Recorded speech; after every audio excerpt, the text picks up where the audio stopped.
everyone and welcome back to my channel. I hope you guys are doing good. So today I thought I'd do a working from home edition vlog. I'm very tired. I've only been awake about 20 minutes. If you're wondering why I'm looking a bit ropey. Today I'm going to be showing you some behind the scenes of my corporate job in the world of financial advice. So my job is called a Technical Paraplanner. So for anyone that hasn't actually heard of that job and you have no idea what it is, it's in the world of financial planning, and basically we provide advice to clients on so many different scenarios, including investments. So it could be onshore or offshore investments, investment bonds, ISAs, general investment accounts. It could be inheritance tax planning, so finding the most suitable inheritance tax vehicle to help mitigate as much liability as possible upon death. We also look at insurance policies, although that isn't something I do as much, but we do look at some insurance policies such as whole of life, and we focus a lot on retirement planning too. So it could be pension consolidation, so transferring pensions from one provider to another. It could be at retirement advice, so a client is getting close to retirement and we will form a recommendation most suitable for them. It could be younger clients who are looking to save for retirement and we're finding the most suitable amount each month for them to save to get their desired pot at retirement. So there's so many different things that we cover, even pension and divorce. The list is endless. I probably won't even touch it today. And effectively I'm qualified as a financial advisor, but I personally don't see clients and I don't speak to clients myself. I do all the behind the scenes work, I do all the research, I produce recommendation reports for the advisor as well. So I have a very busy day today lined up because it's tax year end fast approaching, which is our busiest time of the year. So I thought I will show you some things that I get up to today, show you what a real day in my life working looks like. Obviously I'm going to have to be very careful with what I show you because I can't show you anything client specific, but I can talk to you about what I'm doing and show you non-client specific bits and pieces. So I start at 8:30 every day and I typically work until 4:30. Because I'm going to be talking to the camera a little bit today, I am going to do a little bit longer hours tonight just to make up any extra time, because we do have flexible hours, which is so good. Basically we can start between 8:30 and 4:30 and we can finish between 4:30 and 5:30. So if you want to take a longer lunch, you can take a longer lunch.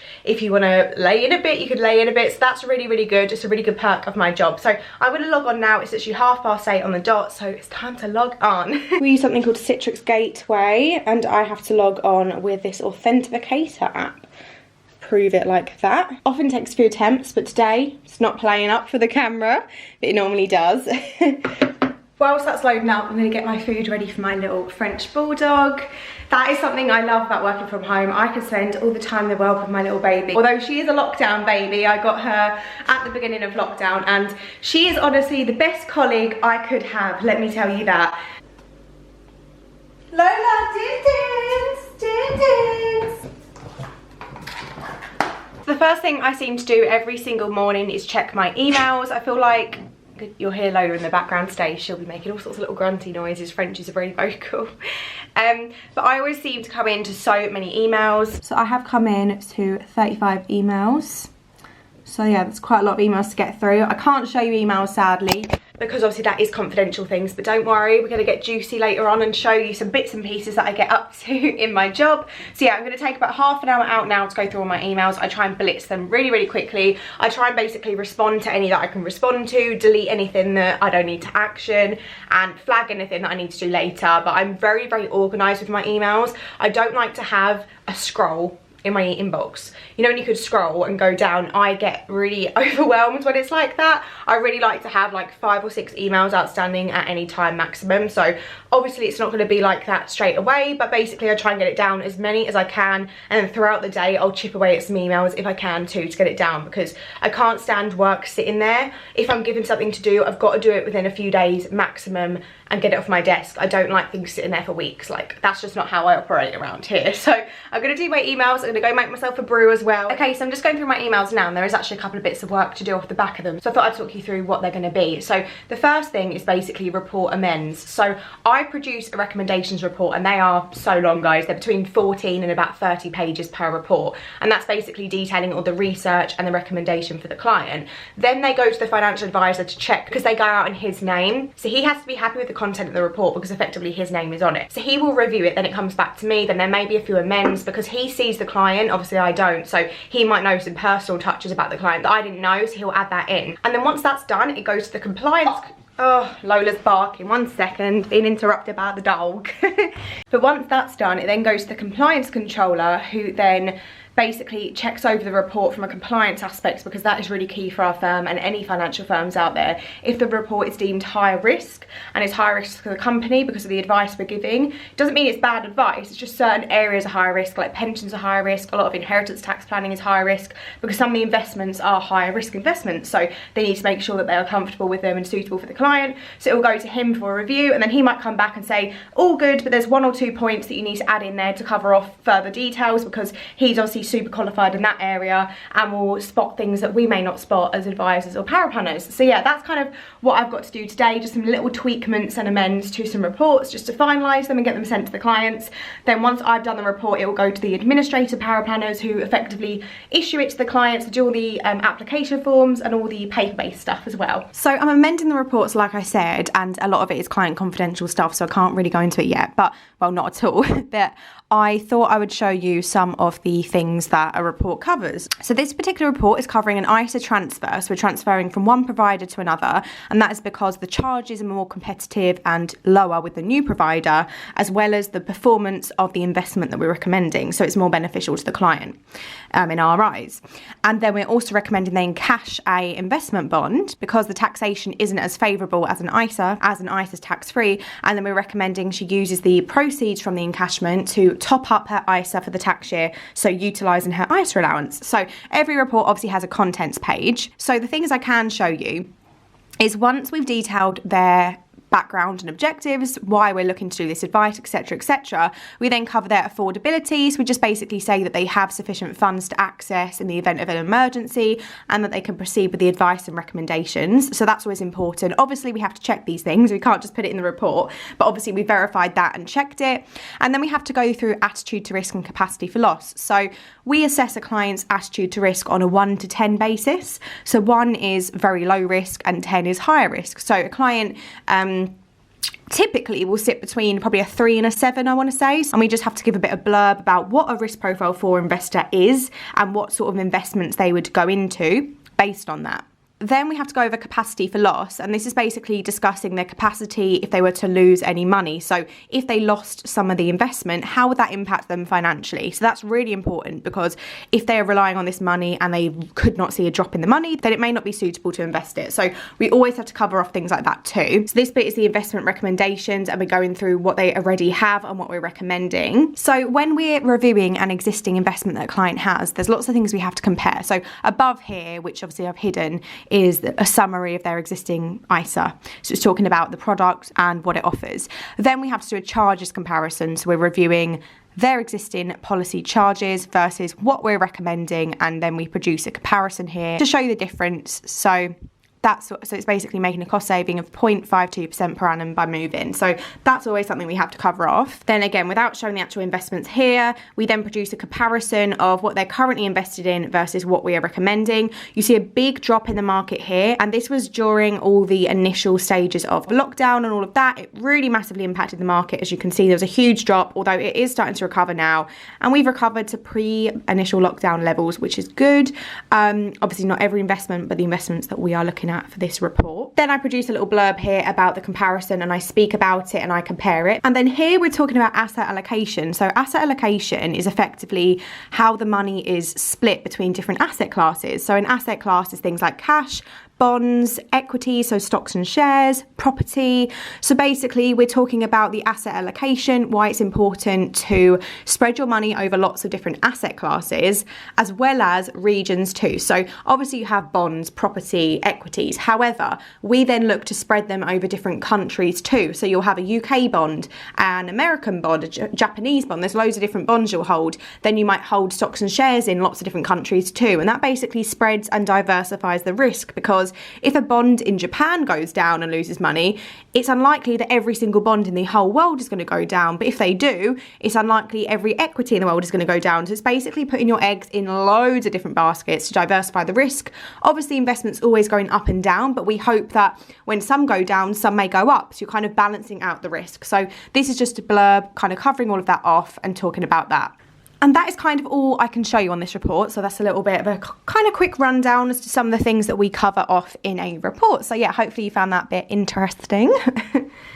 Okay, so this part's really boring, like it's the most basic thing I have to do, but I thought I'd show you this as well. So every single piece of work I do is time recorded. So I actually have to put time down to show what I'm working on. I have to kind of prove what I'm doing for my working hours, which is quite stressful, I'm not gonna lie, but I've got used to it over time. But when I first started this job, it was a big adjustment because most jobs I've had aren't time based, but all of our work is time recorded. It's how we bill our clients. So it's a little bit different actually. A lot of financial advisors just take a fixed fee, but we very much work like solicitors in that we charge for our time. So once I've put the client name in, which I've hidden, I then have to put the service. So for me, it's Technical Paraplanner, because obviously that is my job. And then the activity group, which is advice, because we've just done advice. And then the type of work, which is report. The quantity, how long I've spent on it, about 0.3, which is 18 minutes. And then I have to allocate it to a job. Then I have to say what I've done. So all I've done is report amends to finalise report before it is sent to the client. So every single thing I do in the day, I have to do this for. And this is really quick. It only takes me about, I don't know, 30 seconds to do, but obviously it does seem quite long-winded. So this is what a lot of our software is like. To do something so small, think how many fields I had to fill out. So I will enter probably, some days I only have 3 entries to put if I'm working on a big report, but some days I'll honestly have about 20 different entries if I'm just doing lots of little bits and pieces. So it's all things like this that they look time consuming, they're not really. I mean, you get used to them, but yeah, a lot of our software is like this. There's so many clicks to do before you do what you wanted to do, and when you do it, it's so small. So I feel like a lot of people in financial services will relate to this, that it's a very long-winded industry, let me tell you that. So I'm about to start a brand new report now, and this typically takes me quite a few hours. It can be as little as an hour and a half if it's a short report, but it can be all day if it's a big report. I'm hoping this report won't take me too long because I did one very similar last week. So if I've already done one recently, I can kind of copy and paste some of the contents and then personalize it to the client. So that's really good. But I wanted to tell you what the report is going to be without showing it all, because obviously it's quite boring. I'll show you some of it later, but I'll just talk it through with you first.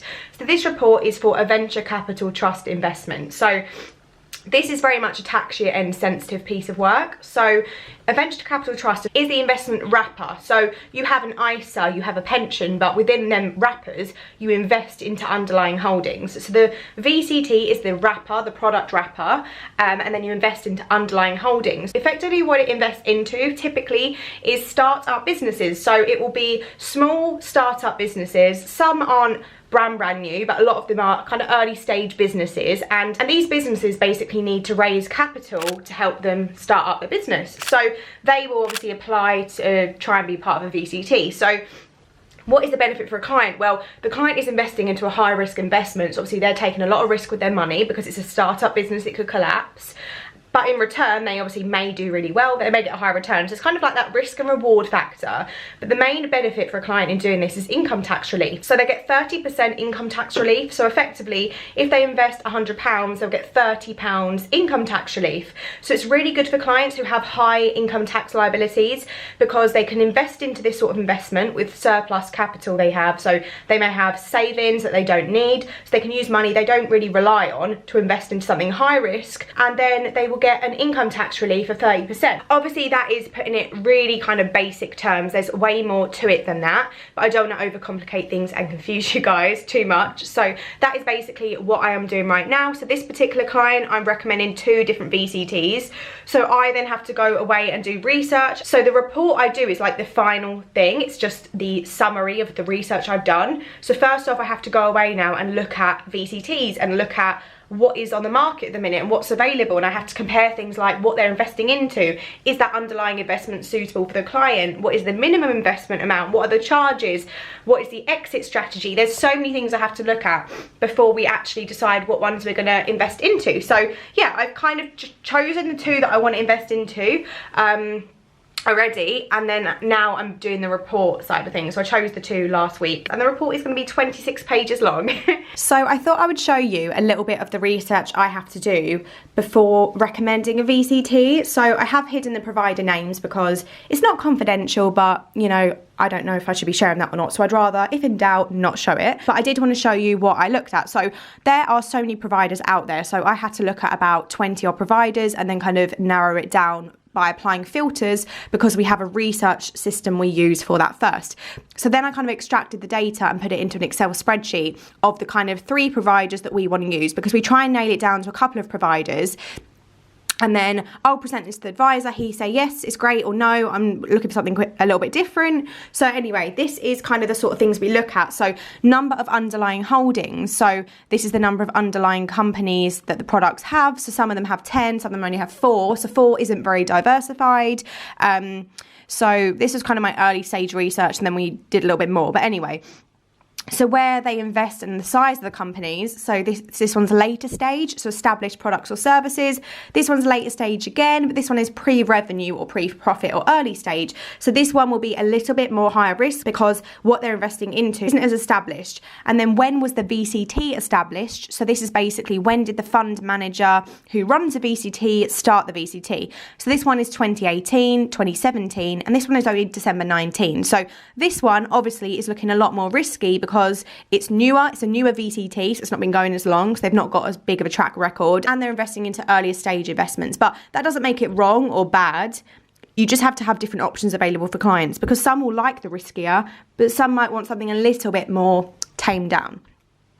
Then we have to look at things like performance. So this is basically talking about the performance. So it's a little bit confusing, but this NAV is net asset value. So it's effectively saying for every £1 invested, what is it standing at? So for this one, when it started, the net asset value was 97p. So for £1, you only had 97p left. And then now, August 2020 was the last time it was reviewed, the net asset value was 111.59p. So for every £1, you had £1.11p, nearly £1.12p. So you've got obviously return on the investment. So you can see kind of how it works. And then we look at the types of trades that they invest into. So this one, for example, they invested into a health and wellness app, cycling brand, premium bodywear, carbon hybrid, automotive wheels. So there's all these different things. This one invests into deep tech or hard tech, pharmaceuticals, artificial intelligence. So there's loads of different things they invest into. Each one can be very different. But yeah, I thought that just might be a little bit interesting to show you kind of what the VCTs invest into and what they do.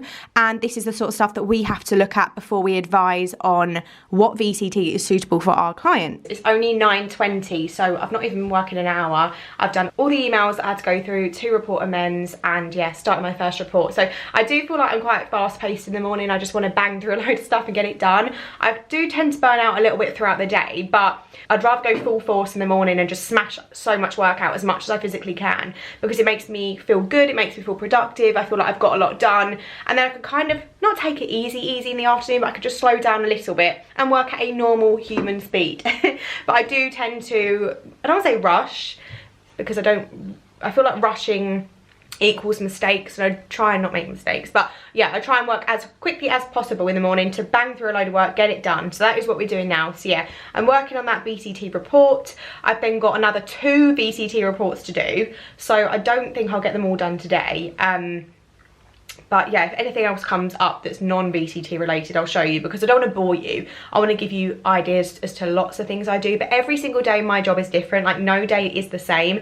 One week I might have loads of pension work, the next week I might have ISA work, I might then not look at pensions for a month. Like there's so many different things I do in my job. I also have a team that I manage too, so I have to check in with them about their workload, I have to support them with what they do, I have to answer queries for them, answer anything technical. So there's loads of different things behind the scenes that I also do, which I can't obviously show you because it will be client related. But yeah, my job is very varied, lots of different responsibilities. I look at what we're earning for the month and keep track of, are we on target to hit our monthly target too. So yeah, there's lots of different things that I've got to juggle, but obviously reports and research and stuff like that is my kind of niche and my main aspect of the job that I focus on. So guys, it's now 9:30 and I've just had a literally last minute Teams meeting scheduled. So this is what my day is like.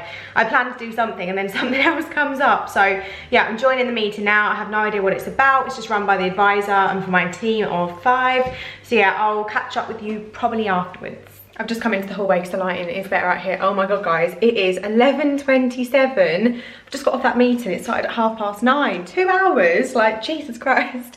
We went through so many things. We went through everyone's workload in our team. We went through tax year end priorities, loads and loads of things like that. So it was like a good meeting we needed to have because everyone is so busy. We don't often catch up as much at the minute. So it was a good meeting, but I am tired. I feel like meetings do take it out of me. I was actually working on reports the entire time as well. So I was kind of like listening into the meeting, then I was working on my reports. So I got the first one finished, the first VCT one finished, and then I also started a second one too. And I'm hoping to get that finished about maybe an hour's time, hour and a half's time. So I'm feeling really good because them reports can take me quite a while, but I seem to be whizzing through them, which is nice. Right, it's my lunchtime now. I'm just about to get on the cross trainer. I'm trying to do 1 mile a day, which I do in about 10 minutes, and it's like 100 calories burnt, so it's nothing crazy, but I'm just challenging myself to do 1 mile 10 minutes a day on my cross trainer every single day, just to get my fitness up, just so I've got a bit better with cardio, because my breathing, my asthma is really bad, and it helps to, you know, just improve that really. So I'm trying to do that, then I can challenge myself to do a bit more, but I'm just starting off light and then I'll work my way up. Look guys, it has a built-in fan. It's so cool, I love it. It's what brand is this? Nordic Track. It's the Nordic Track Space Saver. So chuffed with this. See you in a bit. Hey again, so it's 2 o'clock now. I'm not gonna lie guys, I have hit a brick wall. That's why I'm sitting on the sofa. I'm just feeling a bit cold. I feel a bit rubbish because I've got hay fever. I am taking my tablets, but I feel like it is really impacting me. Like, you can see my eyes, they're just very itchy and very sniffly. So anyway, I've decided to retire to the sofa and just spend my last few hours just feeling comfortable. So I wanted to show you what it's like when I work on the sofa. Look at these little muffins. I have this little muffin that lays on my legs and she buries herself under my laptop. And if I move the laptop, she'll be straight on my lap, won't you, my beauty? My beautiful brown eyes, yes. So to update you, I've done my second VCT report. I've got one last one to do today, which I am going to make a start on. I can't finish it. I need to speak to the advisor because there's a couple of things we need to speak about and decide on before the report can be finished, because there's 4 providers that are being recommended for this one. So it's a bit of a juicier, bigger report. So yeah, but I am feeling tired. I'm feeling it now. Like, that's what happens when I smash it out all day. I'm just like, oh, gets to late afternoon and I am tired. But I feel good because I've literally done what I set out to do today, and it's only 2 o'clock. So I do feel like now anything I do past this point is just extra, and it's great. So yeah, I do recommend it. Although it kind of does burn you out a bit, I do recommend really giving it your 100% first thing until you kind of do get to a bit of a tired point, because you will feel good for it. You know, you will feel like I've accomplished something. But yeah, I feel like today is just VCTs, so I don't feel like there's any other advice things I can share with you, which is kind of sad because I wanted to make this a bit more varied and show you some different things, but this is just the reality. Like today, this is just what I'm doing, so I can't magic up something that's not there, if that makes sense. So let me know if this sort of vlog was interesting, if you found it insightful, if it was boring, if there's other things you want me to cover in these sort of vlogs that I didn't show. Like, this was very much a kind of raw, just kind of real-time vlog. It wasn't like time-lapse or anything like that, but let me know, would you prefer a bit more of a structured one with some time-lapse in, where you can kind of just watch me work for like 20 minutes sped up, or not? Is that boring? Do you prefer it being to the point like this? Yeah, just give me your feedback, because obviously I want to create videos you guys want to see, and if it's boring then that's no good for anyone. So yeah, let me know. If you did enjoy it, please give the video a thumbs up to let me know that you enjoyed this video. I'd love for you to go follow me on Instagram at HazelwoodX, and I'd love for you to subscribe if you're new around here, because I create loads of videos about finance, savings, just work in general, and then obviously all my lifestyle, fashion, interior stuff too. But this channel is a bit of everything. But if you're a boss lady, you're a working lady, or even a working man, you're welcome around here. You want to stick around and watch my other content, I would love for you to stay. So I am going to wrap it up here because, like I say, there's nothing else I can show you today and I don't want to be boring. So I hope you enjoyed, and I'll look forward to seeing you in my next video. Bye. Say bye, sweetie. Bye, YouTube. Love ya.